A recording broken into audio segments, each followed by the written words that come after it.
Assalamu alaikum and welcome everyone to another show of Review Lounge.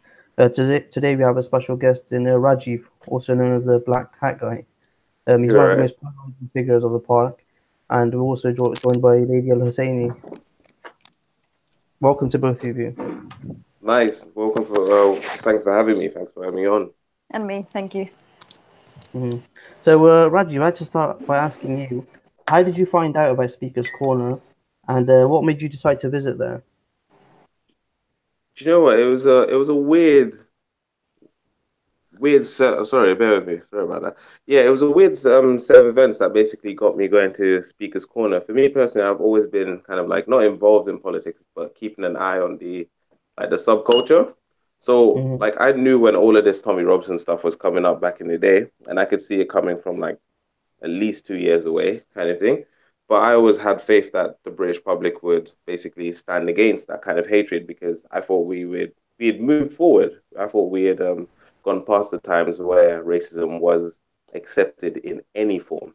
But obviously, like with Brexit, with Trump, a lot of things I was proved wrong. So I started watching more videos trying to find out where this was all heading. And for me personally, it started to get some red flags very kind of like quickly when I started realizing that, attacks are actually happening on the streets. Hate crime has actually risen by 275%. And I just kind of like started watching a lot more videos and somehow I managed to get on content of everything. I think it's because of the freedom of speech there. And I think the last straw for me personally was when I was watching Ali Dawah and he went over to the Freedom of Speech Day Hmm. to try possibly get a speech done. And the guy was basically almost rushed, like out of the whole kind of like situation. He was rushed. Obviously, you had Mohammed Hijab, and he was being pretty much punched mercilessly, by a bunch of cowards who have no courage unless they're with at least five people against one. And this is something that is quite endemic in British football lads' culture. And I've noticed this cowardice of not being able to stand up for what you believe in unless you have a gang and a mob with you to prove this. So after that, I kind of had enough. And I thought, you know what? I can't sit down and complain that no one is doing anything to address anything. And I'm just, just at home, basically couch critiquing. So I came to the park and I met Ali for my first visit there because I wanted to ask him some questions so we can get some information out to the public so other people could use that whenever they were debating with other people.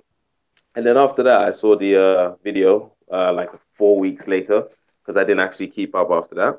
And I realized that a few people had commented saying that, we need more speakers that are a bit more nuanced in the park. So I put it upon myself to basically go out there and put a little bit more of a nuance kind of like West meets, Eastern kind of like personality out there, just so that it builds a bridge between, I guess, the Western world and the obviously the Arab world, so to say, kind of thing. Yeah, yeah. I mean, you definitely did something that they most necessarily wouldn't have be brave enough to do, which is go down there themselves and speak to people from with different ideas and whatnot, and try and find a common ground. Yeah, no, absolutely. I mean, I grew up in Bethnal Green my whole life, so for me personally, when I say, I don't see skin color, I genuinely believe that I don't see skin color. Like I grew up around majority Muslims. I grew up most of my friends being, completely different ethnicities. And race didn't become a thing for me until I maybe hit 2018 and I started realizing the politics behind it and started seeing that certain people align with certain kind of like ideals of thinking based on skin color and not based on the actual progress of other people or society. So yeah, for me personally, coming down to the park like alone as well is not really a big deal because I was coming down there like obviously I worked out my whole life, so I've always been a decently big guy. I can look after myself in that sense, but also academically as well. I know that I know my stuff. I don't have any pride. I can take loss. So I wasn't going down there to basically win anything or push anyone down. I was going over there to basically make progress with people, make progress around the kind of like the community as well, because it's not just a Speakers Corner community. I realize this platform seems to hit people quite thoroughly across the world. which is a big surprise when you start to meet people and they start saying that I saw your video and I wanted to come down because of X, Y, and Z. So yeah, it's a significant platform, and I think I failed to realize that when I first came, but I'm very slowly and slowly starting to yeah, take realization of that. I would say you've definitely been a for myself personally, definitely been one of the most positive people down in the park as of late. You can tell you're very well read. You read up on your journals, and you definitely have statistics to back up anything you're saying, which is refreshing, considering Mm, most people at the park they just waffle off the top of their head with statistics from questionable organizations and whatnot. mm, Um, as you did have some debates or discussions with people like Raj and whatnot, we can tell they were just uh, you're so far behind in terms yeah, of what they knew about the subjects you were discussing with you. yeah. Yeah, no, it's a difficult one because it's bittersweet because obviously at the end of the day, tackling someone who has so much hate in their heart is always a good thing because, it allows other people to have the kind of resources afterwards to kind of tackle that hate. I've seen many Muslims now come to the park and they have that adequate, I guess that adequate kind of like resources to basically shut down anyone who, you know, labels them a groomer or relates a grooming gang to them, etc. They now have the kind of resources to tell them what gives you the right to label them Muslim grooming gangs when there's no evidence to show that these people were even practicing Muslims. So it gives me a sense of pride when I see people being able to use that sort of light to protect themselves, whereas they didn't have it before. And I think that's one of the most important things about Speaker's Corner, getting that information out. I think a lot of people now have been trapped in this cult of personality, and there's been a loss of kind of like getting the knowledge out there for people to learn, understand, and even grow upon. Because people have come to me and said, did you know this? Did you know that? And it's things that I genuinely don't know. I really don't know, and that only makes my light a lot stronger. Learning from other people and knowing that there's so much more for me to learn. Like brother Dawood once said to me, he said, you've never arrived, and you realize that more and more as you start to read. Yeah, definitely. I think you've been a big inspiration on people in regards to for them brushing up on their skills and reading a lot more, which is always very important. And they get Absolutely, information from the right sources, so they have something to fall back on, not just their own words, but their own opinions. And absolutely. I mean, prior to yourself, I would say that one of the few people who was citing sources and also statistics and whatnot was Brother Muhammad Hijab. But I mean, the Mm, more people like you and him who come up and do these things, the better it is for everyone. mm. No, I absolutely agree.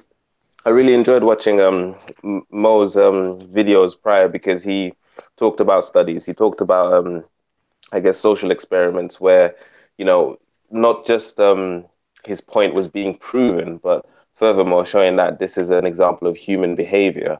Because a lot of people come to the park with, all of these very ridiculous assertions. And, if you didn't know any better, all you'd have to do is take their word and try to argue it from there. And that's complete chaos. There's a lot of people who, as of late, for some reason, seem to think that they're freedom of speech experts. And for me personally, I've taken the actual time to read it, to actually study the law, to actually study where it came from, and the kind of, I guess, the dynamics that people should kind of function themselves around when actually talking about freedom of speech. And I've learned that there's certain limitations that cannot be, they cannot be provoked or they should not be provoked in order to maintain order. And this is part of us having human rights. It's acknowledging that other people have human rights and that we cannot enforce our rights if it kind of like infringes on other people's rights. And I think that's the problem we're experiencing lately. There seems to be a lot of people who think they're really clever with playing loopholes and trying to say that freedom of speech should be freedom of speech in its whole. And I would say to anyone who comes across anyone who's waging that argument to ask them to read because freedom of speech doesn't exist in its entirety. Freedom of speech in absolute does not exist anywhere in the world. I agree. That's something a lot of people get confused about. That that all these people are behind this whole freedom of speech bandwagon, thinking that they finally have a meaningful purpose in their life because of this. But they don't Hmm. realize in the real world it actually does not exist anywhere, as far as I'm aware. The absolute freedom of speech we're talking about. I mean, there's many Absolutely. European countries, for example, if you question the number of Jewish people who died during the Holocaust, you'll be imprisoned. Absolutely, absolutely. And I think it's telling for me when um I guess the society not only demonizes non-Jews, because I think there's always going to be a sensitive dynamic when someone who is not from that kind of ethnic background talks about the suffering or talks about the I guess the atrocities that happen to that individual ethnicity. But even when they start demonizing certain Jews, I guess, who have basically talked out against what they would call a Holocaust industry, and there's a mountain of evidence to prove, especially if we're talking about Israel and Palestine, there's a mountain of evidence to prove that there is sentiment to supporting Palestine. It may be problematic in the solution that we have now, the only viable option of solutions we have now, because I genuinely believe that we cannot reach a solution that doesn't end in bloodshed if we do not have a two-state solution. But knowing the history, that's a very complex matter to push because, if you know the history, the original kind of like, I guess, succeeders to the land should be the Palestinians. And I don't think anyone can dispute that when it comes to paper.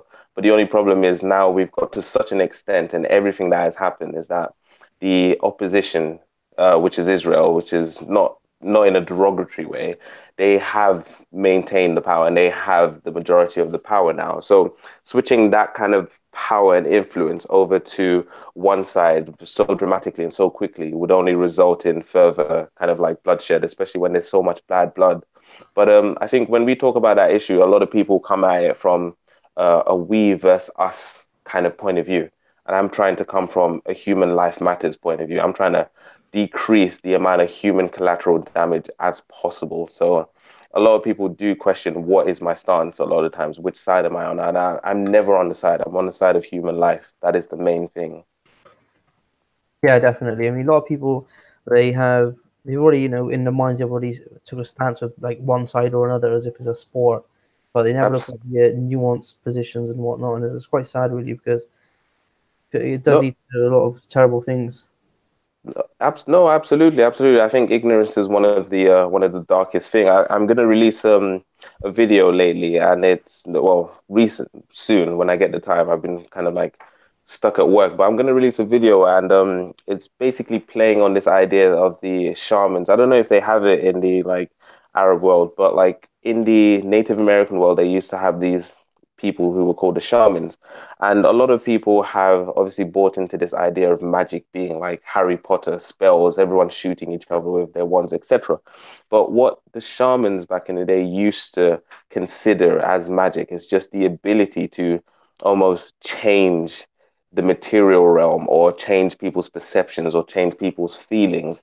And if we think about like even the etymology, I guess, or the terminology we use when we ask someone to spell a word, right? When you ask someone to spell a word, you basically are asking them to put letters in a sequence to form a word, which translates information to a person, obviously, and then into a sentence. And by giving them that information, you change their perception, you change their awareness, you may change their feelings, or you may change um, I guess, their outlook on life. And that's almost like casting a spell onto someone. So there's a lot of nuance when it comes to subjects in particular. And I think when we talk about like people having this speech of hatred and the speech of light, etc., I like to look at it in that sense of view that people who are out there to spread information are people who are basically trying to inspire other people. Oh, can you still hear me? Yeah, yeah. I'm not sure what happened. Oh, okay. Yeah, sorry. People who are trying to inspire basically other people to gain their own light and basically be able to walk on their path a little bit more with confidence because they can see their own path. Whereas I see people who spread a lot more hate are people who want to keep that light to themselves and keep other people subjugated in darkness because when you're in darkness, you run to the person with the light to guide you. So that's what I see. I see a lot of beef between people who promote fear and fear mongering, and a lot of people who, well, a few people who are trying to basically inspire people to basically draw into their own powers and draw into their own ability to gain light for themselves and navigate this world with, a little bit more reassurance that they are walking the right path. No, I mean, people definitely feed off of spreading hate and fear and whatnot.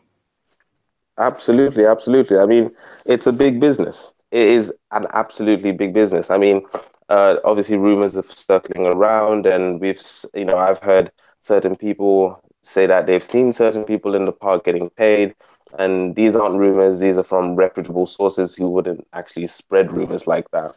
Mm. So, it is a big business, hate, fear, and, blood sport, because I think what is quite telling about our society is that we thrive off a lot of not sin. Sin is one way of putting it, but we thrive off a lot of deprivation. You just need to look at our media, our films. Everything is based off the impure. It's rarely ever based off the pure anymore. So I think that's just the natural conditioning now that, we're drawn to that kind of sensational violence now.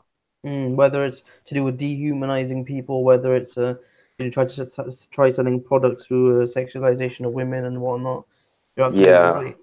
no, absolutely, absolutely. So, what were your first experiences like down in the park? Did they meet your expectations? They did in the sense that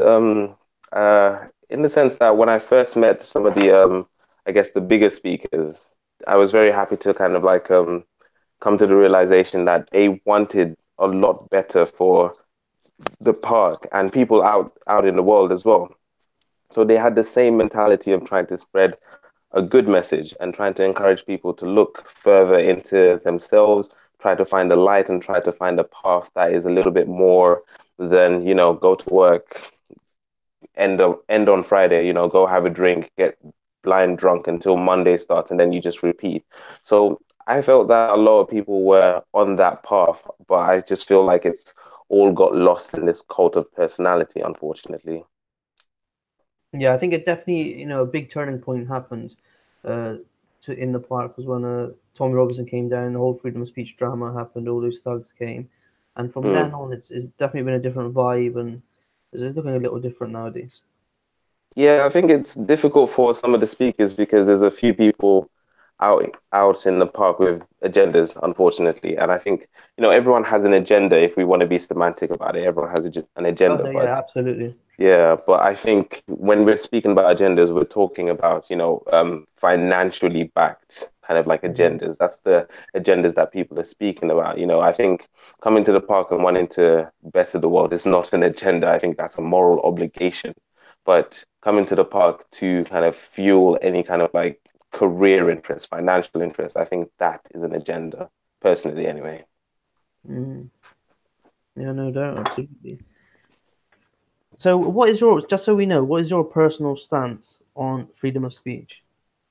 My personal stance on freedom of speech is that you should be able to express yourself in the most, I guess, most etiquette way possible, or the best way with the best kind of decorum. So if you have something to explain, get across, you shouldn't have to rely on shock value, because I think shock value kind of speaks to a very lower mentality, a very lower vibration.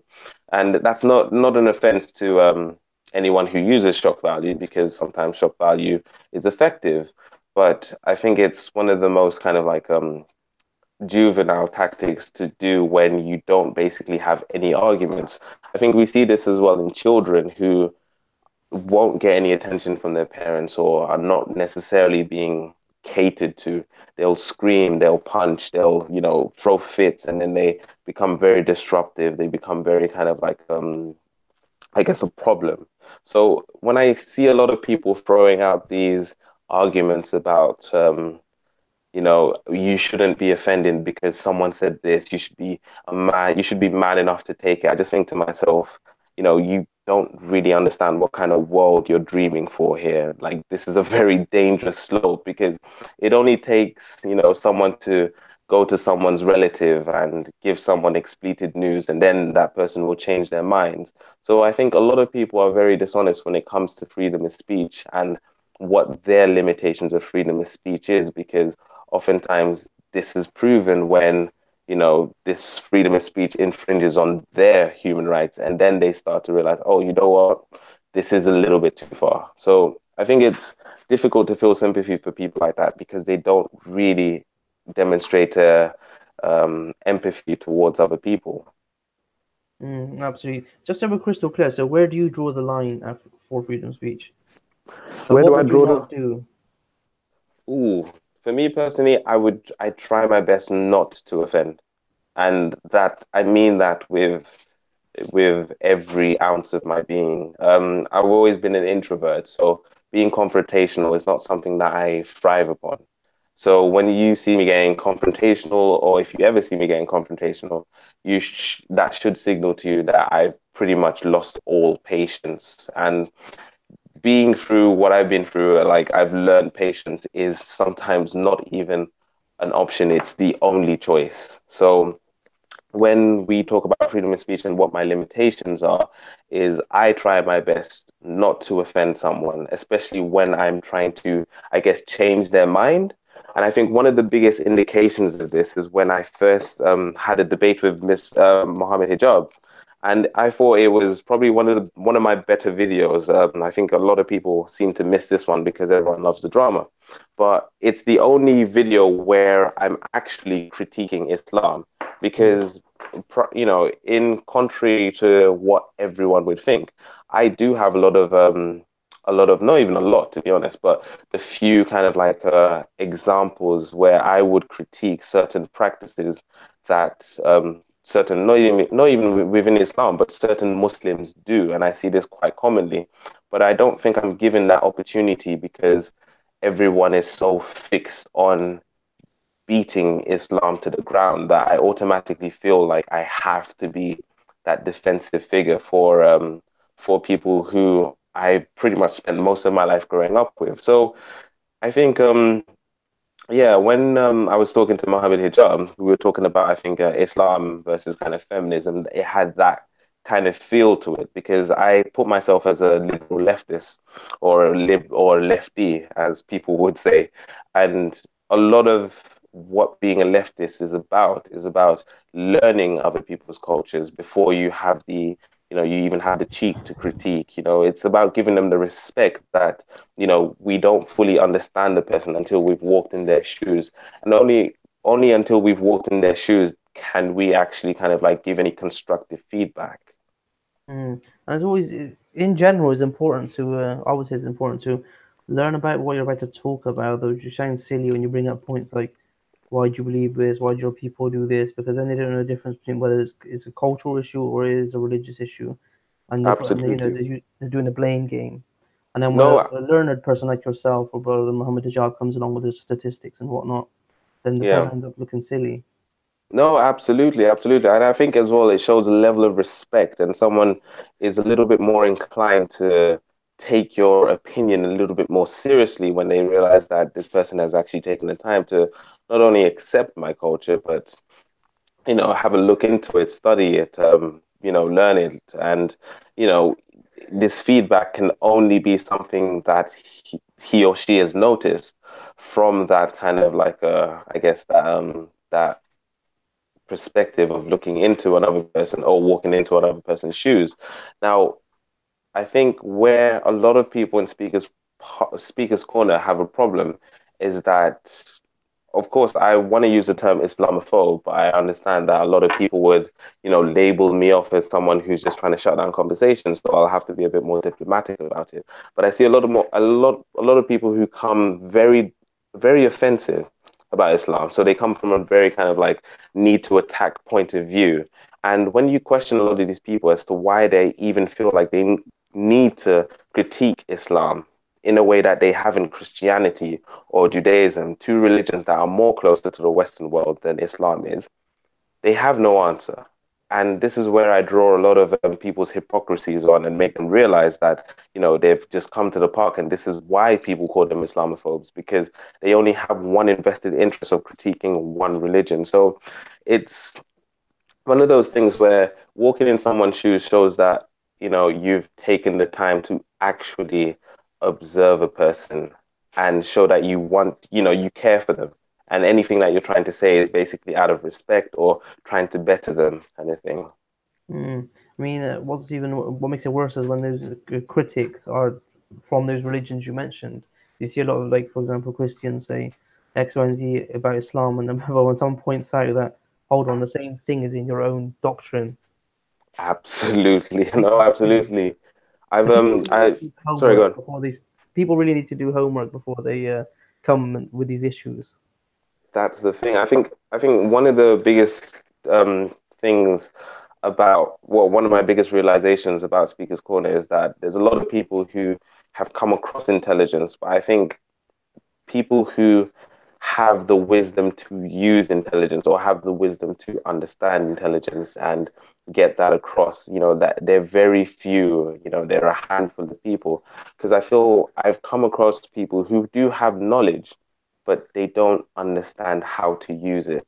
So I've come across people who said that they've read this study and they've read that study, and they've completely missed the whole point of why the study was done, how the study was done, what limitations it has, can it be applied, etc. So I think that's one of the bigger issues as well, that people think that stats and statistics are the be all and end all. And if you just say stats and statistics without understanding what they are, then you're just going to win an argument, and that is not the case. You would never win any form of argument or debate with that kind of mannerisms or mentality. Hmm. So, what have some of the negative experiences that you've gone through as Speaker's Corner? What have they been like? Oh, negative experiences. Quite a few, quite a few. Oh, I think demonization is probably one of my worst experiences at Speaker's Corner. I have a tough skin anyway, generally, but I do think if I were a different person or another person, that this would be very difficult and very kind of upsetting for any kind of human being to be kind of subject to.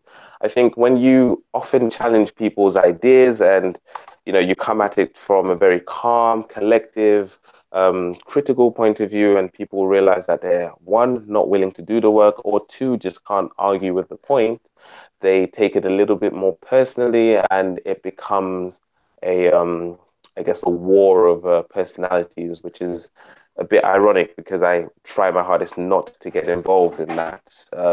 I've had people who've made 6 to 5 videos just based on silly stuff like my hat or how I dress or me carrying a stick around. And this has all become common trend themes to try kind of like devalue videos or devalue content. And I think it's ironic because if you're there for information, you're going to watch the video regardless of my outfit, whether I'm, straight or bi or whatever. Like, it doesn't matter. The whole point is that the information and the education behind what is being said in a conversation should be what truly matters to you.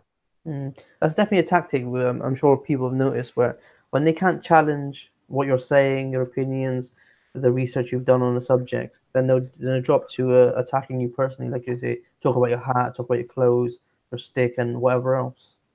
No, absolutely, absolutely. And I think, again, it's very telling of maturity as well, because before I used to have a mentality of respect your elders, and I think that's a quality that's very amiss in the West. We don't really respect our elders as much as we should or we used to. But unfortunately, I've met a vast group of elders who unfortunately have spent more time on this planet than certain kids in third world countries have had the privilege to, Mm.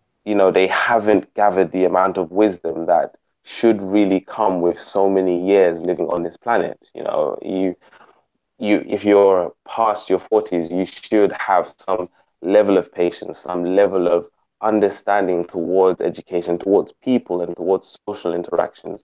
But I've seen people who are in their mid 40s act like they're 10 or 9, and I think it's a little bit saddening to see that even at that age human beings can still act like uh, eccentric characters. So that's probably very depressing to anyone who's coming to the park, to be honest. Yeah, and you definitely see that as Speaker's Corner. You have people like 40 and above, acting childish, acting like they believe everything they see in the media, and they come down trying to put it in your face. And you have some people probably 50 and above trying to act like they're 25-year-old gangsters. Is No, quite sad.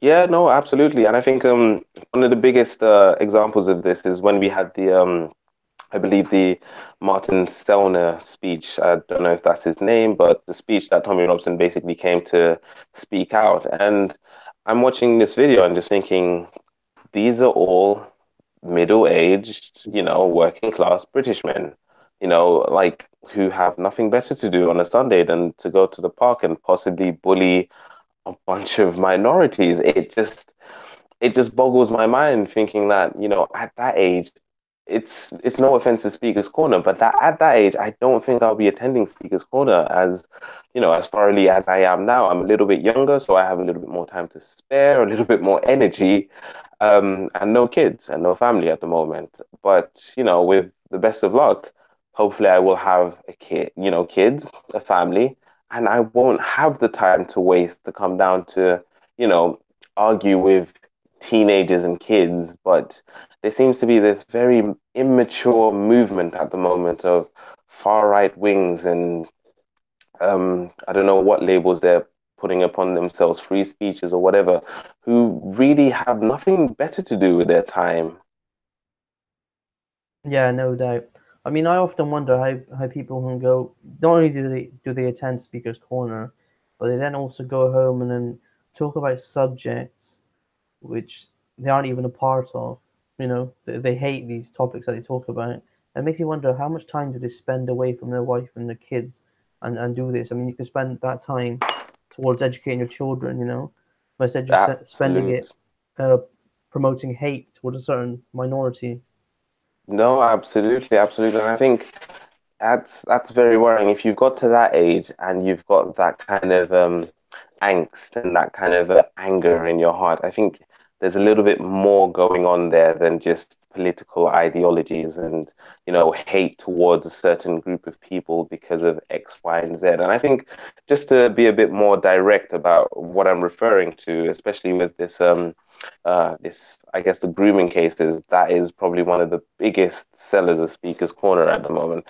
The grooming cases, unfortunately, have become such a national selling point. And, I've put out various, not even various, just the one video and two videos maybe, kind of debunking this idea that sex abuse or child abuse is limited to one ethnic group or one race or one religion. And unfortunately, I think with a lot of these people who are kind of jumping on this bandwagon, what I find ironic is that oftentimes I will have to deal with people who come to the park and, blame minorities for all of these abuses towards children, etc. And then I'll, go home and go on my YouTube channel, and the first thing that's recommended to me is, pedophile hunters or whatever. And the face that I see is similar to the face that I was arguing against. And I just find it ironic that child abuse in particular has been going on in this country for years, but we are only saying enough is enough now when, quite to be blunt, it's darker faces in the media. And that's all it is, unfortunately. Yeah, exactly. Yeah, I mean, you have cases of it going on in Parliament. I mean, some conspiracies about the royal family, and Hmm. I'm not sure if it was you who cited this statistic or something, but all the child abuse done to, let's say, someone under 3 is all 100% white people in this country, for example, and they're also not Yes, talking about the sexual abuse on children, which is going on abroad from Englishmen. absolutely. Going to places like the Philippines or Malaysia, the Southeast Asian countries, and taking advantage of poor families.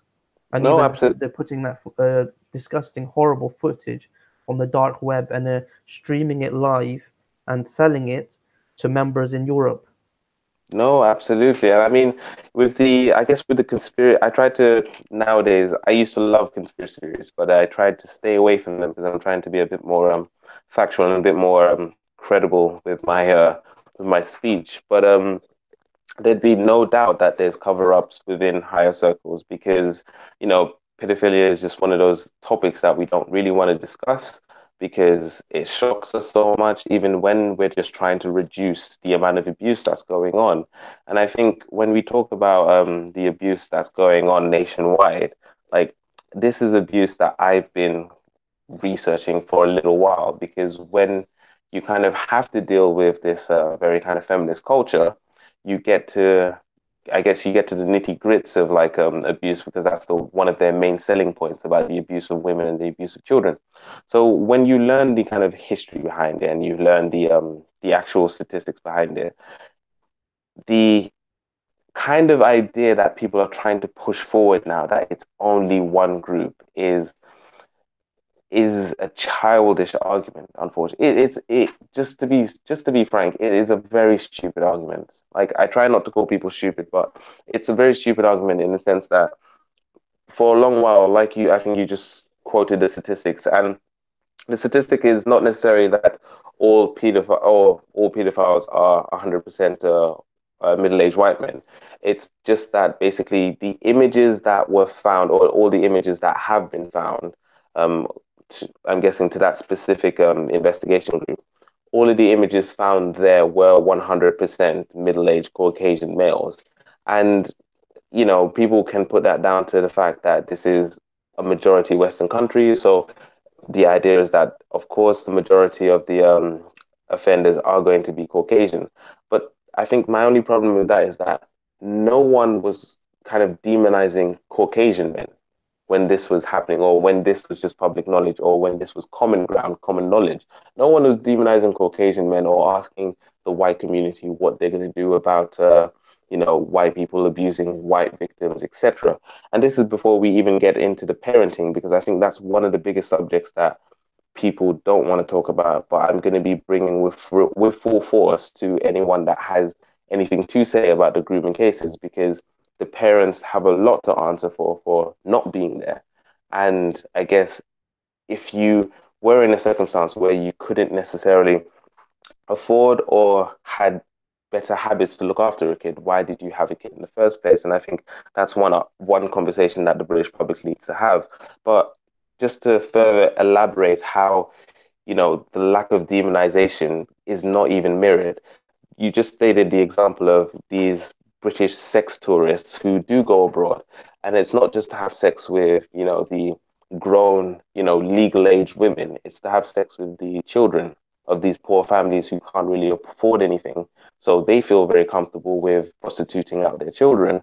And unfortunately, this just continues a cycle. And I think I don't know if it's not the Philippines, but in Malaysia, there's a bit of corruption in the sense that they feel like the tourism would stop if, not stop, but it would shrink if they started kind of like laying down the law and really trying to chase these people out, which is really frightening if you think about it, to be honest. Yeah, absolutely. Just moving on now, Yeah, go because ahead. we could dedicate a whole episode to that sort of stuff. Yeah, maybe another time. Yeah. Mm. But yeah, so I just wanted to commend you really on bringing up a point which I haven't heard many people speak about, which is something of late. I believe there's a threat spray painted on the grounds of Speaker's Corner towards Mm. Muslims, something along the lines of killing the Dawa teams. I mean, would you like to elaborate more on that? Oh God. I mean, I I'm not gonna play the victim. I'm trying not to be as pathetic as, I guess, the opposition, in the sense that if this was a message in reverse, then I believe, MI5, the whole force of the British establishment would be down on Speaker's Corner, because, it'd be perceived as a terrorist threat. But this was clearly a message that, whether or not you think it was a kid playing a prank, it's a joke or whatever, it's only weird that we only ever give that kind of credence when it's something against minorities. That is frightening. If it's something threatening the great public, which, a lot of people, associate with the British public, and that's only it, then it's a national security threat. But when, it's against minorities, everyone just kind of bats an eyelid. And for me personally, this message was very particular. It was very targeted. It wasn't a general message. It was targeting a specific group of people and for a specific reason. and it was using fear to basically kind of promote its message. And under the definition of terrorism, we all know using fear to promote a political idea or push forward a political agenda, that is terrorism. So I'm confused as to how this not only hasn't blown up, I don't necessarily want it to blow up because I don't want more divisive tension between the peoples. But I know that if this was in reverse, then the situation would be much graver. Yeah. I mean, do you even happen to know if the authorities are even looking into this or not? I imagine they are. Just, I mean, I have a little bit more of a, I guess, uh, and I should call it a naive hope in the police force Hmm. because in the recent weeks, they've made, some of them have made the effort to actually come up and just introduce themselves, say hello.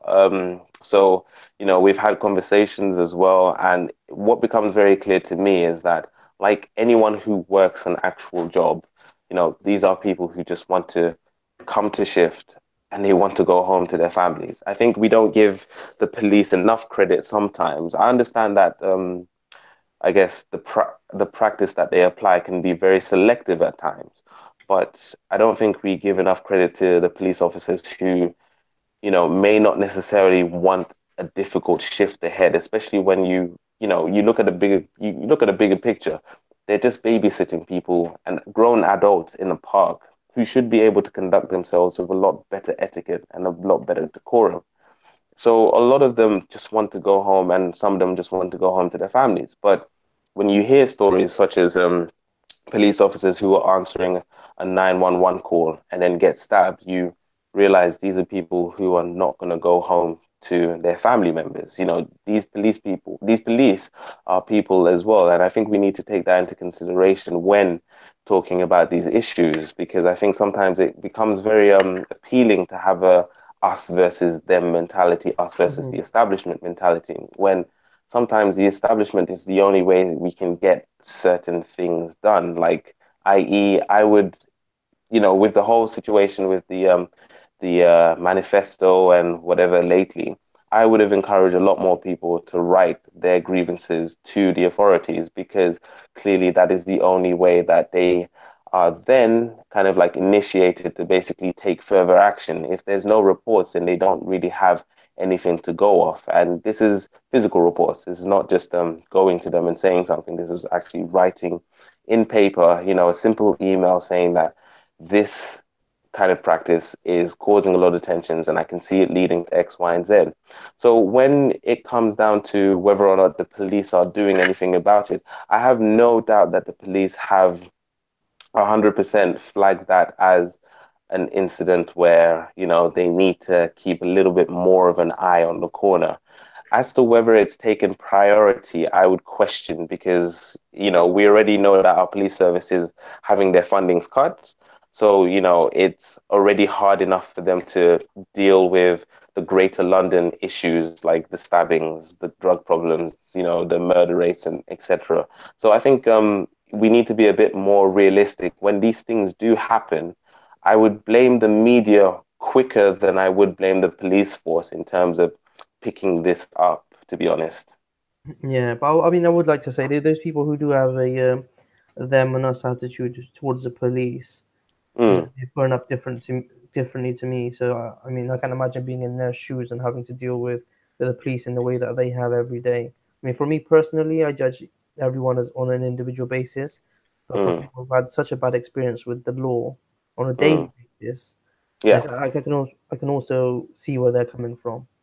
No, absolutely, absolutely. And I think that's the biggest problem with being in the middle and being almost a moderator because you understand that there are people with genuine grievances towards the police, and there are rotten police as well. There's always going to be bad apples within a bunch, but I think we need to look at ourselves and realize that within our kind of like I guess stereotyped group, there's always going to be bad apples, and if we keep kind of like what's the word?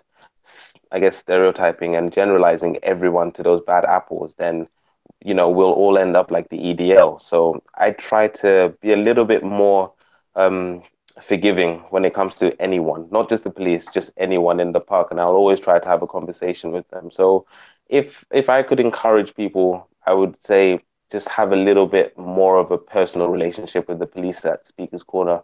And you it may become a little bit more apparent what their kind of like objectives are if you allow them and give them the time to actually cooperate, I guess, with us.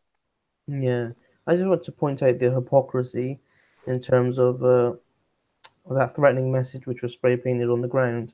I mean, I can No, only imagine absolutely, if yeah. it was done, let's say, against non-Muslims, threatening non-Muslims. We would see, Tommy Robinson and his whole crew talk about it. We would see, maybe it'll even get to Alex Jones over there in America. I'd be like, oh, look what's happening in England, you know. No, And yeah, no, absolute, absolute. And I think that's the sad thing. And I think this is why Ali and Mo have like touched on a key element of our communities that we haven't done before. And I think you just picked up one of the greatest points is that, if this was something that had been the other way around, it would have been picked up on InfoWars, Rebel Media. It would have been picked up on all of these outlets who have a massive investment in creating this module of fear. And I think this is where Ali and Mo have done such a great thing with, I believe, is it Salah TV, Salam TV, or is it yes, Studio Salam, Salah? yeah, Yes. SALAM, yeah.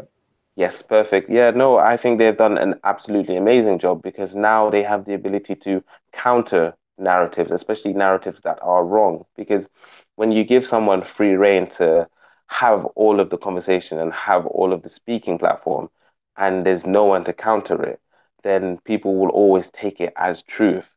But if you have someone to basically counter each and most of the lies that are basically being told, then they have less and less reason, I guess, to people have less and less reason to believe this sort of stuff. And sadly, a lot of people still rely on, visual outlets, YouTube, the TV, in order to get their information instead of sometimes just going down there and seeing it for themselves. There's so many people that have come to Speaker's Corner expecting this massive war zone where it's like Muslims on one side and non-Muslims on the other side, and this in between of debates and war. And they're like, well, this is nothing like I expected. Everyone's pretty pleasant, you Yeah, that's know? definitely how they've painted it as of recent, where this whole like we're here to fight, for freedom of speech, as if it's as if it's like two armies on either side.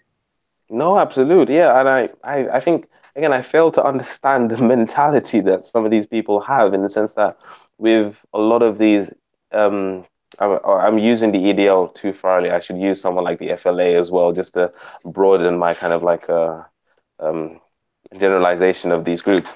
But with the FLA, like you can hear on a lot of their YouTube videos, which is rather frightening. A lot of them calling for this. If this doesn't happen, there will be a civil war. There will be X, Y, and Z. And I find it hilarious because you look at the physical form of a lot of them, and you think, mate, you're not ready for a civil war. Forget a civil war. Like, go to a gym.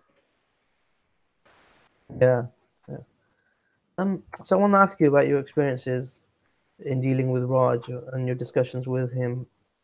I mean, did you think you got through to him at all, or was he just so hell bent on his own narrative?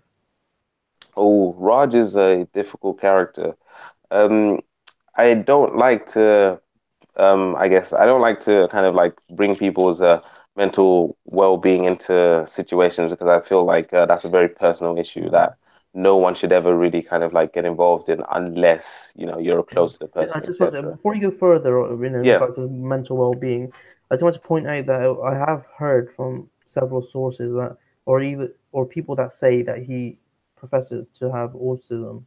Mm. No, yeah. Well, I think again I've everyone's read the article I believe that was on BBC, and it depends how much of a credible source you think BBC is, but I believe this was from Rogers' own mouth himself. So these are the words that I'm going off in particular, and I think that's one of the reasons that I haven't been so quick to make response videos or really kind of like go at him or really kind of call him out in this classic YouTube celebrity fashion because at the end of the day, I know a lot of these movements, whether it's the FLA, EDL, Rebel Media, all these right-wing groups, a lot of these people, unfortunately, you had, was it Thomas Mayer? Even though I believe it was an excuse, a lot of these people do have mental instabilities. And I think a lot of these groups prey on that because I've seen a lot of people who do come to the park and spout this kind of rhetoric. And I just think to them, dude, you just need a hug. Like, because you can see the lack of confidence in just themselves, the shakiness in their kind of like presentation, and you just think, I cannot embarrass you. Like this is wrong kind of thing. This is wrong. It's like trying to take the piss out of a special person. And I think every one of us should know that is fundamentally wrong. You do not take advantage of people who don't have all of their kind of like mental faculties in check. But I think Raj sometimes does overstep that privilege and really does go into that zone where you kind of forget that he has conditions that maybe make him a little bit more dramatic. So there are times where I've actually gone to write a script because I've been so infuriated at what he said. But every single time I've had to kind of like reassess myself, self-reflect, and be like, what will this achieve? And I think with Raj, he is one of those individuals that if you keep responding to him, it just gives him that validation and affection that he so craves. And I'm not a psychoanalyst and I'm not gonna go back into his past or whatever, but he speaks to me as someone who didn't have that much attention growing up or, was pretty much looked down upon growing up a lot of his life. So, the only way he knows how to get attention is even through hate. And even through hate, that's interaction. And he feels like he's being accepted in a very twisted, very kind of like dark way.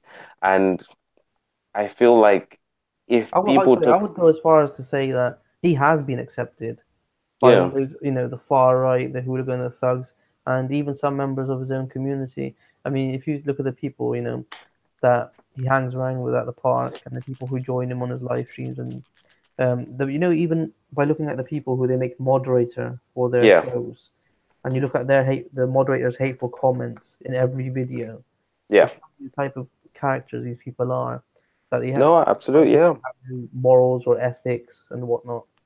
no, absolutely. I mean, one of a good example of this would be, it's not Elliot Rogers, it's Dylan Roof. Dylan Roof is the gentleman who killed nine people in a church, nine black people in a church. Oh, I remember I that think, case. Yeah. yeah, that's one of the good examples when not to say Raj is going to go and shoot anyone in the church. I really doubt he would even fathom such a heinous crime.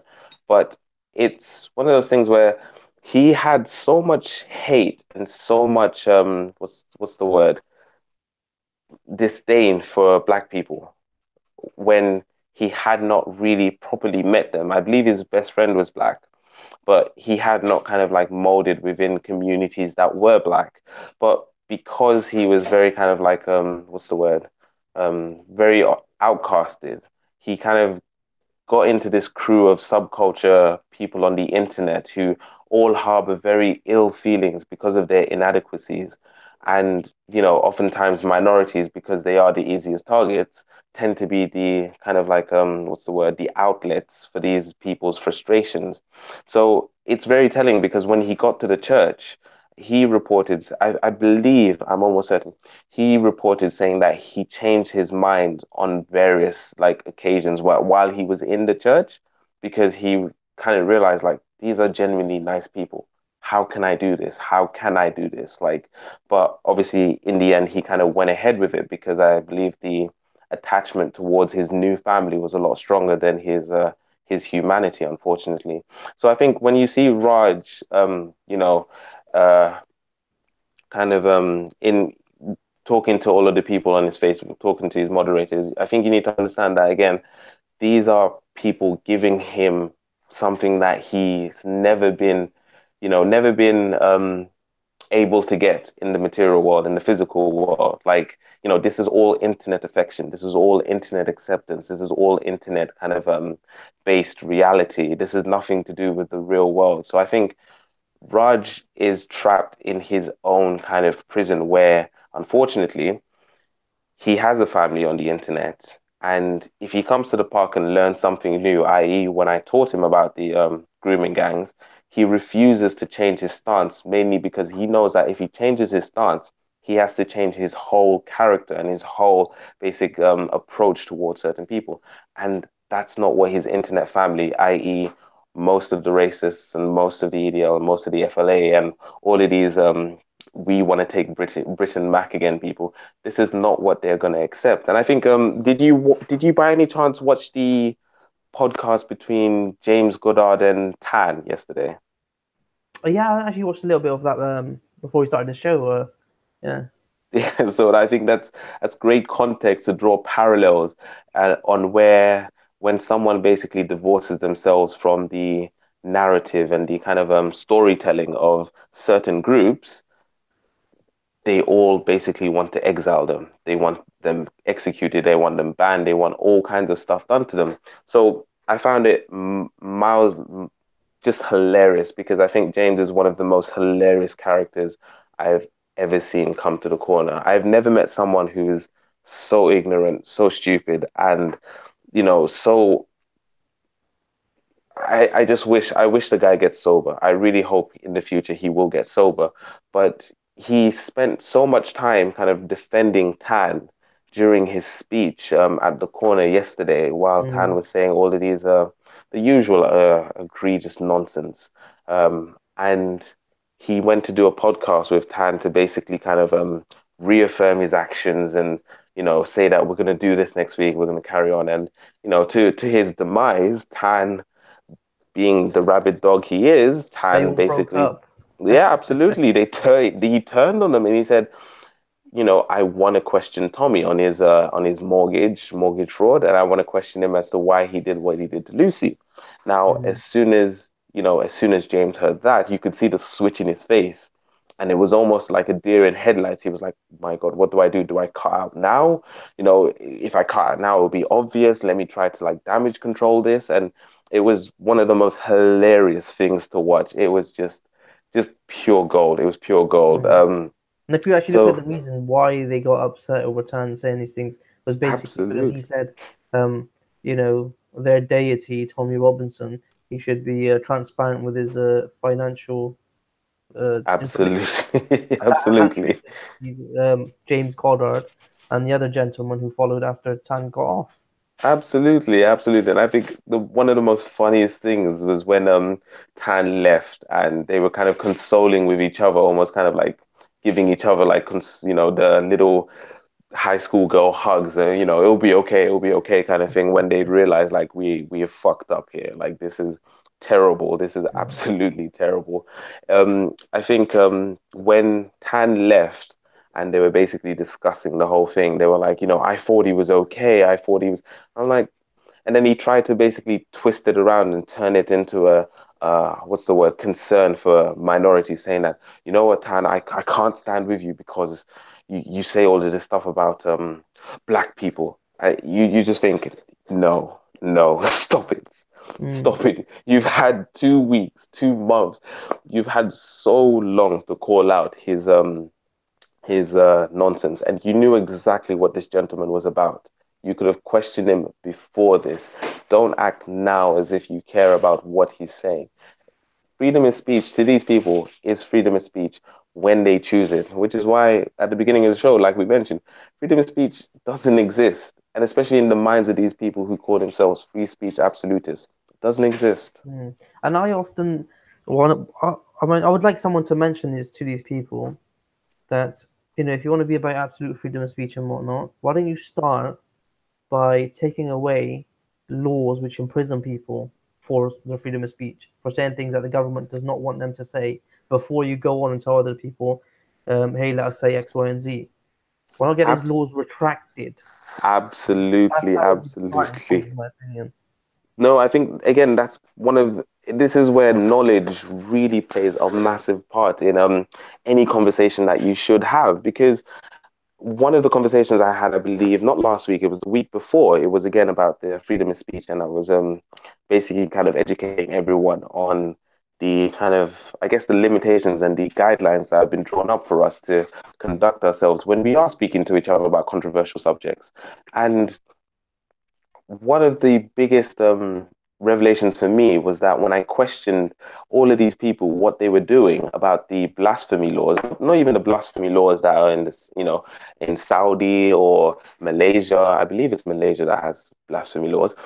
I asked him, America, they banned Edward Snowden. He's been living in Russia for the last 5 years because he basically told everyone in America that the American government is basically breaking your, violating your human rights and spying on everything that you do electronically. Now, they're breaking the law, and he had to flee the country because he revealed that they were breaking the law. But no one in America says anything. And it's the same over here. We've sent certain people to, I believe it's, have we, is it Guantanamo Bay? We had a Muslim gentleman who was sent to one of these kind of like um, torture prisons for, people of a terroristic nature or whatever. And, they it was proved to found that he didn't really have anything to do with any of the counter extreme, the extremist groups. And he was waterboarded, force fed during Eid, etc. And these are all violations because people, tried to speak out. And I think even if we talk about Anjem Chowdhury, it's fair enough that anyone can disagree with him. But I think he's very similar to Tommy Robinson in the sense that a lot of what he says is stuff that moderate British people, moderate Muslims, don't really think about on their day-to-day basis. But there's there's two differential treatments. Mr. Robinson has been allowed to, with a terrible history of crime, mortgage fraud, kicking the head in of a police officer and trying to get into America on an illegal passport. Anjem Chowdhury has been a practicing lawyer for most of his career. He's been a decent, outstanding citizen. It's only when the 9/11 attacks happened and the war on terror started, he decided that he needed to speak out. Whether or not you agree with it, he decided he needed to speak out against the foreign policy. So I find it hilarious that on one side you have people who say that, Anjem Chowdhury being released is a danger to the British public. And then on the other side, there are the same people saying that, oh, Tommy Robinson is going to liberate the British public. When I think most moderate Muslims would agree that both of these individuals are not, they're not productive to society at all. Exactly, and all both of them are really actually doing is exercising their freedom of speech. Ironically enough, Yeah, and I one mean got imprisoned for it. Yeah. that's the most ironic thing. Like, at the end of the day, I would not, obviously, I would not advise anyone to go out to Syria, Libya, or the Middle East to aid anyone because of the likelihood of them changing anything is just so dramatically small in comparison to what they could do over here. But I have often said to people in the park that I find that people, or children, in fact, who want to take passports, fly abroad, and fight for their brothers in the Middle East.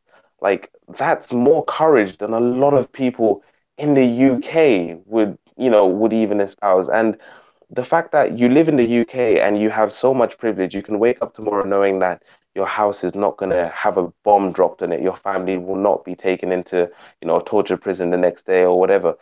To give up that kind of freedom and privilege because you feel so kind of obligated to go and help, your brothers and sisters in the Middle East, that says to me a lot of courage and a lot of bravery. But I think unfortunately they don't realize and they're being a bit naive to the game that's being played. And when they get out there, they learn a harsh reality that a lot of these counter Western groups are not really for the liberation of Muslim people or Arab people. They're just for the liberation of themselves. So it's a bittersweet dynamic relationship, I believe. Yeah, for sure. Yeah, before we move on, Rajiv, I just want to ask you a question from the chat section. Someone has asked, Where are you from? Oh, South Africa. South Africa. Yeah.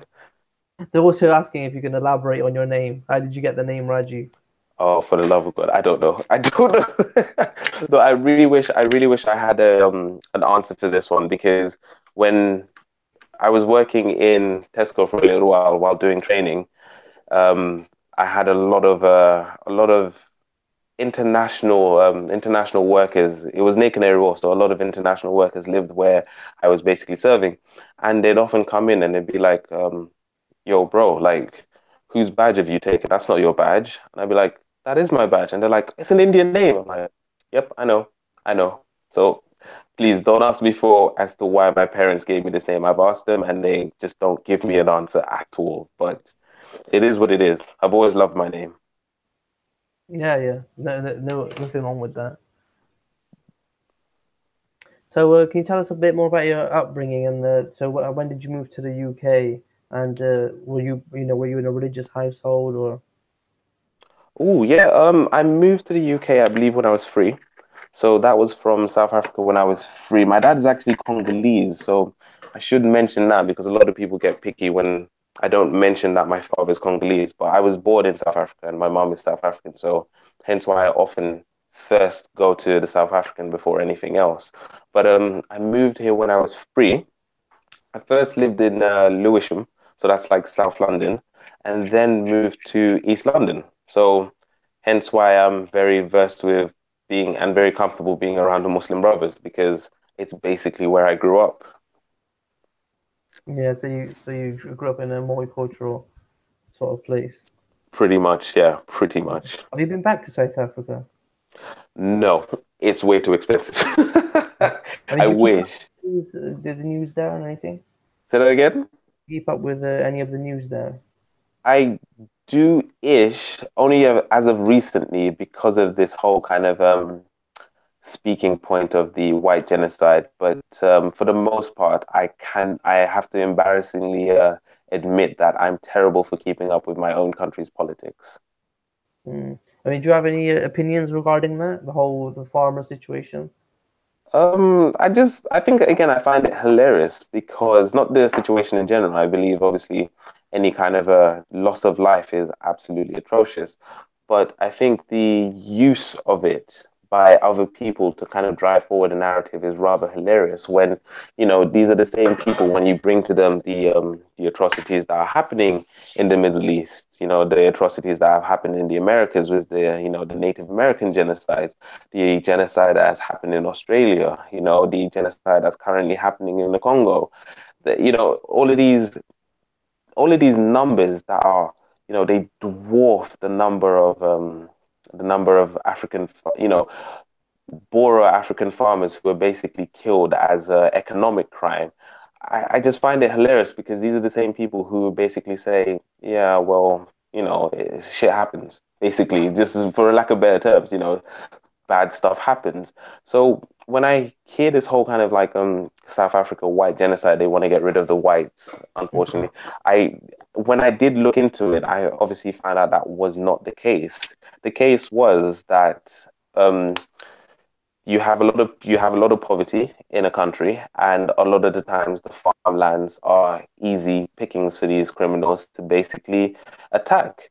And because the majority of the farmland is owned by the white society in South Africa, then it's most likely that a lot of the times the people coming in contact with these criminals or being attacked by these criminals are going to be white. But the truth is that only six, well, not only, let me not say only because that's a big number, 60% of the killings are actually white people or white farmers. And then the rest is 30% are the indigenous South Africans, the black South Africans, which tells you that it's clearly not a race crime. It's an Hmm. economic crime. These are people who are just trying to, better their financial situation by unfortunately illegal means. But there are people out there who are very invested in creating false narratives in order to rally up this insecure kind of like, I guess, white pride. Mm.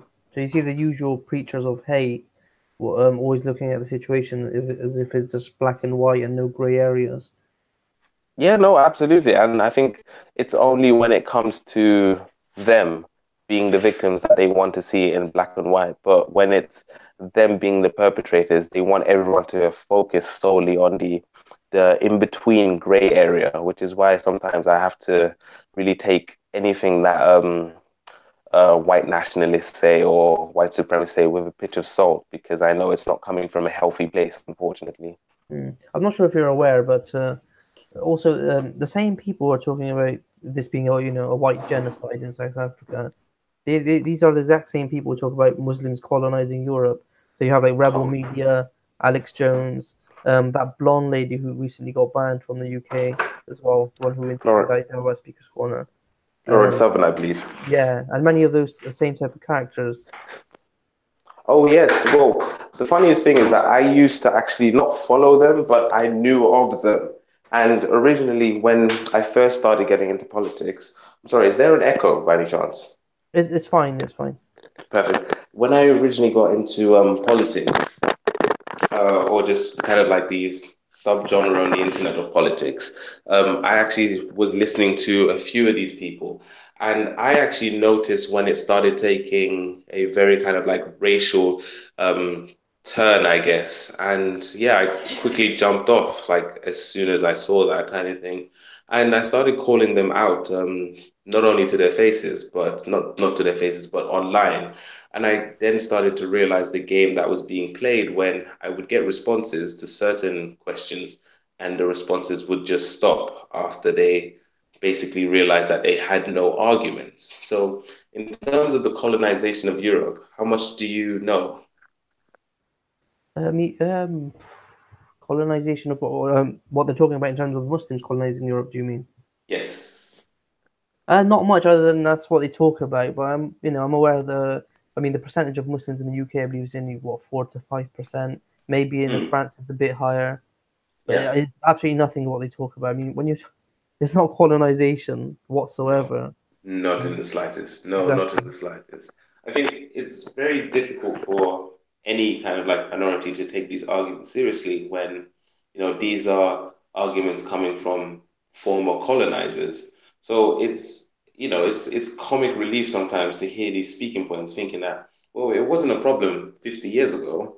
Why do you all of a sudden have a problem now? But even if we go into the actual kind of situation of the reality of what's going on, you realize that a lot of these kind of like statistics, a lot of these stories and narratives are played up in order to promote this terrible ideology of fear that, a threat is coming towards, the white population. And I think where minorities have had actual real grievances in the past, they've taken that supposed playbook, and they're basically trying to flip it on its head and trying to basically deflect by using their own kind of like concerns. When I think a lot of their concerns comes from a real sense of inadequacy within their own society, because I feel in these movements you never really find successful people.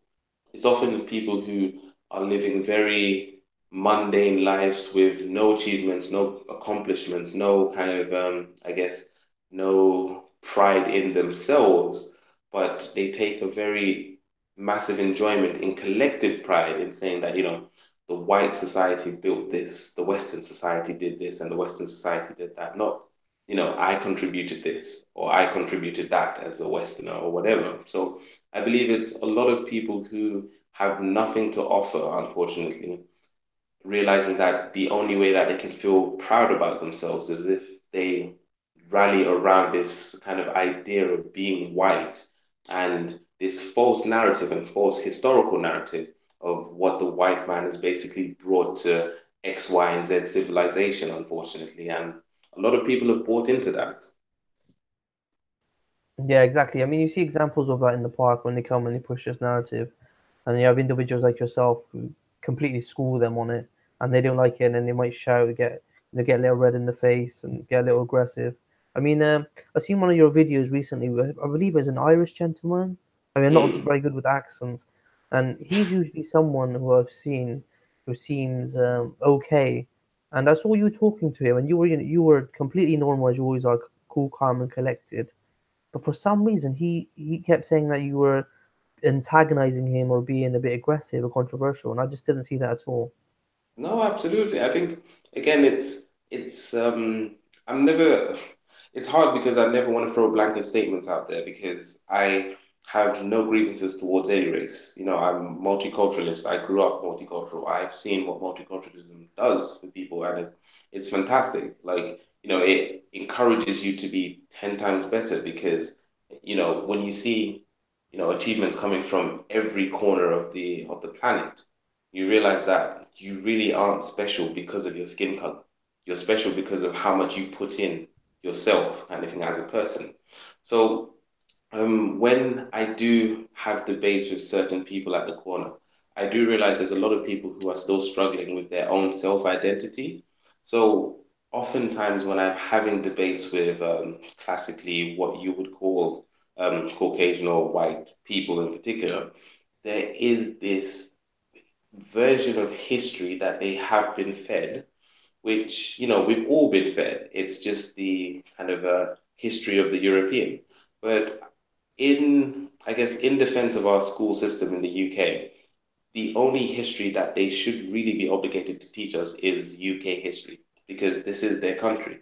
You know, if they had to basically teach us about the history of, you know, the Caliphate or the African empires or, you know, the Native Americans or even the Mongol empires and the Chinese dynasty, you know, there just wouldn't be enough time. So they have to limit it to what is relevant to, you know, their establishment. So I can understand as to why that's the version of history that they choose to pick. However, what I believe schools unfortunately do is that they censor the amount of what's the word um, interaction that certain regions have with each other. So, you know, prior And how they to influence each other. no, absolutely, absolutely. So prior to like me turning 20, which is, you know, that's a shocking age to realize, you know, there's so much more history. But prior to me turning 20, I genuinely thought that, you know, a lot of countries had not really stepped up or gone past that kind of Stone Age, Bronze Age before the Western society decided to, you know, sail across the world, you know, promoting new ideas, etc. And That's the again, ignorance I had. the blame couldn't have been put on you necessarily because it was down to the school system. No, absolutely. But I mean, at the end of the day, it's one of those things where they have to choose what they do with their time selectively. But like you said, they sometimes funnel the history very selectively. So I can't disagree with you. But I try to give everyone, like I said, I try to give everyone a little bit more benefit of the doubt in that situation. But you know, after turning 20, I slowly started to realize just how idiotic that kind of thinking was because you know the idea that no civilization apart from the West you know thrived, it's just preposterous. You just think, how did they survive that long until the West got here? You know, you start thinking, and then you start to realize, like, you look around, just say the architecture, you look around at um, the old buildings that are left to us, right? And you look at the UK and you think, okay, what kind of old buildings does the UK have? And you know, the old one of the oldest monuments is Stonehenge. And you compare that to, you know, Timbuktu or some of the temples you find in Asia, and you just Mm. think like it's not that it's crap, but on the scale of a temple, you know, a religious temple built solely out of gold in comparison to, and these buildings are like, you know, tens of thousands of years old, Mm. you know, whereas Stonehenge is only 5,000 years old, meaning that these Or all the civilizations, architecture in ancient Egypt as well. absolutely, and these it shows that these cultures were vastly ahead of Western societies, and I think unfortunately when you meet people who haven't been kind of like enlightened on that situation or have always kind of like barked it off as some kind of myth, some kind of like, you know, minority way of like building up our self-esteem or whatever, it really speaks to them on a insecurity basis and it really hurts them. They'll have you believe everything starts from them. No, absolutely, absolutely. But I think that's one of the biggest problems with Western society at the moment is that you have a lot of people who gather a lot of pride on the collective and not the individual. So you have a lot of people who will waste their lives, they won't get an education, or they won't like get a good enough education to compete with everyone else. And when they get to a point in their life where they realize their job is not great, they can't really compete with, Hamid or Abdul, who is a solicitor, an executive, an analyst or whatever. They start to realize that in a society where I've had the most privilege, I should have done so much better than them. And I think it breeds a sense of insecurity and a sense of envy in the kind of like, the very, very insecure breed of the nation, because it's not all of the nation. The majority of the Mm, nation gets on fairly well with everyone, but it's this small sect of people that we seem to be dealing with, particularly at the corner. But I would say it's definitely a, a growing sector of society, Yeah. Oh, unfortunately. it's interesting. It's interesting because when I definitely agree with you, it seems like it's growing. I haven't got any numbers, All the unfortunately, countries are today. just more confident in being vocal about it. That's what I think, but you might be right on the it's growing. Mm. Just because I was speaking to, I believe it's James, from Speaker's Corner lately, who, credit to James, like he takes stuff in. He will listen to a debate and he will go off the next day, research it, and he will come back next week to talk about it. And I think that's the best approach you could have to a place like Speaker's Corner. But James basically came to me and he said, "Oh, that kind of like discussion we were having about IQ, achievements in school, etc., and blah blah." So he was talking to me and saying that, "Oh, you won't believe it, but like minorities are actually really thriving. They're actually doing a lot better than the natives, the British people." And I was Mm. like, "Wow, that's pretty dope. Like, that's awesome. That's good to hear that we're mobilizing and moving ahead, and that's pretty good." And he was like, "Sadly, the people who seem to be lacking behind and actually not achieving. And this as well is confirmed when I think it was last year there was a project by either Oxford or Cambridge to improve the amount of working class white boys basically getting, I shouldn't have said white boys, working class British boys getting into universities. Basically, the majority, not the majority, but there's a growing number of working class British males who aren't getting into further education. So this might be relevant to what you're saying in the sense that there's a growing amount of people who are now just taking to this collective pride as opposed to individual pride because they have nothing else to basically nothing else to rely on. Mm. And they look at their own shortcomings and they seem to then feed that into their hate of other people. Yeah, which is strange because I think it's shown a lot of people used to talk about subconscious racism. And again, this is a theory I never really bought into because I try not to throw race in everything that I see, do, or, every excuse that happens. But I think this is, again, when you say that there's a lot of people who do debate me and they seem to get very red in the face, very angry when I don't really respond. I think it's because of that nature of God, I can't, can I even remember what I was just saying? I'm trying to remember. About racism. Yes, sorry, subconscious racism. That's what I believe. There's a element deep down inside of them that has accepted that idea that they are special because of where they come from. And even though someone may say that, I'm not racist and, I have black friends and etc., blah, blah, they will still have those ideas that, time, life, and advancements in science only started when the West started to thrive. And if you have that mentality, unfortunately, you know, when you get met with something else, which is the truth, your foundations basically crumble and you have nothing to stand on. Yeah, absolutely. I mean, you need to look at the great empires of Mali and the Moors of Andalus and whatnot, but no one wants to pick up a book these days, unfortunately.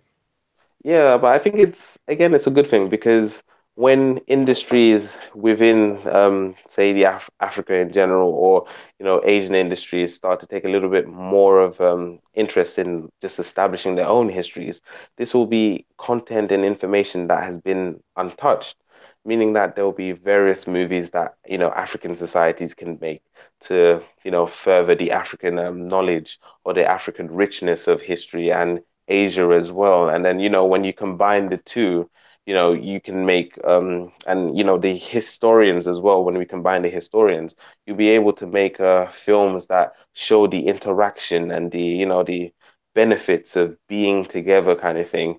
And you know you don't ever want to be the civilization that's basically, not that you don't, but you don't want to just basically be a carbon copy of the West. You want to be an a better copy, but with your own cultural what's the word? Cultural significance. Mm. So I do believe, although they haven't talked about it, it's a good thing for us because that means that that's so much more content that we can push new industries within our own communities for. Yeah, I mean, even with the word, like you said, better, which is subjective as well. So it doesn't mean that just because the West is this way, that you'd want, you know, you want to be like them and on steroids, for example. No, absolutely. Yeah, no. And I think again, I think the Middle East does this really well. Obviously, again, there's a lot of like any nations, you're going to have a lot of corruption and a lot of systematic failures.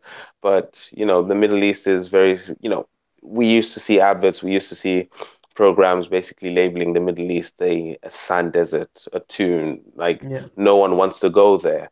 But now you have places like, Saudi, where it's like it is like a futuristic setting. Everyone wants to go there. It is 10 times better than, more glamorous and more kind of, what's the word? More ahead of its time than London. And then you have places like even in Kazakhstan, out of all places, if anyone thinks about Kazakhstan, everyone thinks about the film Borat. And Unfortunately, automatically, yeah. yeah, exactly. And automatically you just think, I don't really care to look into this because all I know is that they ride around on donkeys and have weird accents. And then you look at the capital city of Kazakhstan, and it is magnificent. It is Mm. like it is impossible to fathom because I love London. I really do. In my age, I've really grown to love London. But when I look at other capital cities, I just think, my God, that's a city. Yeah, and people are That's a definitely getting city. aware of these cities and countries which have been, propping up their economy, and because they've advanced so much in such little space of time. It really is Seriously. an amazing achievement. Yeah, seriously. I mean, the pictures of like before and after, Saudi like 20 years ago, Saudi now, it's insane. Just to think in 20 years, that's someone's education. And that's a vibrant community now, offering jobs. I believe I have Let a me, sorry, can I cousin. just interject then? Go ahead, go ahead. Do you mean Dubai instead of Saudi? Dubai, that's it, Yeah. Dubai. Yes, Dubai. That's Mm. the Yeah, one. because like both before and after pictures where I believe it's like the Yes. 50s or 60s is a complete desert with like a few buildings on a strip, and now that Y- same strip has all these amazing skyscrapers and 6-lane highways and whatnot. Absolutely, absolutely. And even the infrastructures as well, you look at the architecture, the inside of the buildings, the way people are kind of like living their lives. A lot of people, it basically for me as well, one of the biggest triumphs is that it really defunks this idea that, minorities run to the West because it's the better place to be, Mm. as opposed to just, what, you can make more money there and then retire back home kind of thing. Like that's the harsh reality Mm. of a lot of minorities And coming to the everyone's West. version and definition of better is different anyway. I mean, I would personally say that worldwide, what everyone would like is good health care for the countries, good Absolute. infrastructure, Hmm. and a good economy. Then after that, you can then your version of better then changes whether you want to live in a more conservative society or with one with which is more open, like the West, for example. You're absolutely right. Absolutely right. And I And think, with sorry, then with no, go the ahead, go ahead. countries like Qatar, Kuwait, and then you have Bahrain, and then Abu Dhabi. you have that balance there. It's a very conservative society, but then you Hmm. have all the modern things that you would need. Absolutely, absolutely. And I think one of the biggest faults of what we do a lot of the times, and I see this a lot of the times in Speaker's Corner, is that we enforce what we believe to be the only standard sometimes in onto other societies. Like you just said, these places are very kind of conservative, but they are moving very slowly with the times, learning to understand certain things, but just not running the mile with it. And I think that's a really good thing because when I see a lot of politics in the West, and I do have to take responsibility being a liberal because there are certain people that have taken liberal values, liberal rights, and they have run the mile with it to the point where we're starting to get, narratives and um, stories that basically don't even make any sense and produce no value to anyone's lives. And you compare this to, the liberal kind of like fights of Martin Luther King or Susan B. Anthony, I believe it was, who was fighting for the workers' rights back in the day to basically get better pay and better union representation. And you just think with in 2018, 2019, the thing that liberals are obsessed with is having sex within furry costumes. Like you compare the difference and you just think, like, where have we come? So I appreciate that South places like Dubai have kept that conservative nature, but slowly and slowly trying to move with the times. Yeah, I mean, there's definitely more important issues to worry about instead of the costumes and whether or not you can get legally married to an object such as a car and things of that nature, No, which is happening in the West. absolutely, absolutely. And I think again, like you just said, the instance where someone's got married to a car or a house, tree, or even a dog, it speaks of a lot of illnesses, unfortunately, that we still haven't really addressed, in society, and to just willingly, openly, just give everyone the green light to just do any kind of nonsense is not really productive, and it doesn't really help their well-being either. So, no, I do appreciate that there is certain cultures that are a little bit more conservatives and still appreciate that there are certain cultures that value more that liberal side and try to explore it a bit more. So no, I think it's good that there's a mix. And especially the irony is that the same people, the Islamophobe, the right wingers and whatnot, they're the same people who complain about the family nucleus in the West being destroyed, Oh, and yet that's one of the main aspects of the more conservative countries in the Middle East and the well, culture of it too. I think this is one of So they the I actually think have common ground right there. yeah, no, absolutely. I think that's the funniest thing about what's the word? I guess these alt-right conservative figures is that oftentimes you hear their rhetoric and their kind of like a narrative, and you think, you know what? Do you know who would get along the most with you? White nationalists. No, not white nationalists, sorry. Islamic extremists. They definitely agree with you. Overly conservative, don't want to allow their women any rights, etc. Like these are values that they want, but just within their own society. And I just find it ironic a lot of the times when I speak to a lot of just normal Muslims, like they don't really have that much hate towards the West beyond the what's the word? Beyond the Before the things beyond like foreign policy and things like yeah, that. absolutely. They before foreign policy, they don't really have any grievances with the West. I mean, They they're not under right to say, "Oh, I hate the West's healthcare or their education or their infrastructure or their exactly, economy." I mean, it's exactly, completely exactly. fine to have your sayings about the foreign policy. It doesn't make you a Hmm. traitor, doesn't make you any less of a patriot. But that's It what they seem to, that's the narrative they push. That if you don't no, like, if you don't absolutely, like but every aspect of our society, or go back home.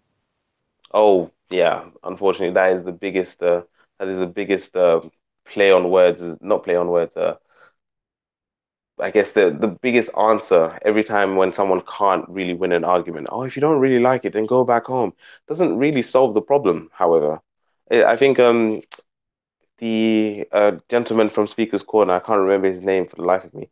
He said to me a really good point. He was like, even if I do go back home, do you really think my opinion on foreign policy is going to change at all? Like, these people seem to think that we have this honor to be here and that we should be thankful Like for we them owe them to, something. yeah, exactly. Like we owe them something, like our parents didn't work their asses off to bring us here so that we could possibly have a better financial economic life. And you just think, for me personally, I have to question where they get a lot of this arrogance from. And I still have yet to understand quite clearly how they even continue to believe this kind of like deluded thinking. Like you said, it's about that collectiveness that we have. They want to ride off the coattails of achievements of people that were from this land and not necessarily related to them. Sorry, could you repeat that? It's because of that collective thing they have, where they like to ride off the coattails of achievements from the same land as them that they never Yeah, had any relation to, though. no, absolutely, absolutely. And I think again, very telling because if they only even did a little bit more historical research, they would realize that all of these continents have been sharing, the glories of their societies for a long time, a lot longer than any of us have been around. Hmm. Mm. All the societies went up and down. They had their ups and downs, they had the glory years and whatnot. And now, Absolutely. And I think it's one of those things we're moving forward, we need to kind of draw it in a narrative where we don't see one society as better than the other, or, one society as more supreme than the other in terms of X, Y, and Z, because I believe it creates a very terrible relationship, especially between people who are from different cultures.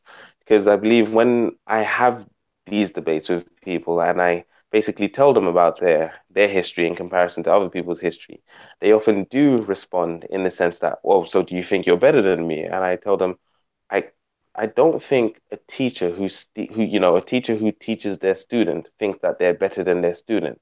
I just believe that they're passing on information and that student is using it for the best of his potential. No, there's no power dynamic in that relationship, but to a lot of these people, it is about a power dynamic. It's about being the better person. It's about being on top and being supreme, unfortunately. And they have a lot of investment. So it's really hard to humble them when you're talking about the history. yeah, they're so emotionally attached to it. It's like they don't want to hear anything else. But No, unfortunately. yeah, Yeah. I think on that note, well, we'll end this one, Rajiv. That's perfect. That's perfect because I actually have to get to sleep. All right, yeah, try to keep you up. No, no, no worries. Thank you for having me on. Thank you. Yeah, I want to thank you very much for joining me here. I would love to have you back. Yeah, yeah, anytime, anytime, whenever I'm awake, possibly. All right then. Thanks very All much. right. See you later. Thanks everyone. Assalamu alaikum. Goodbye.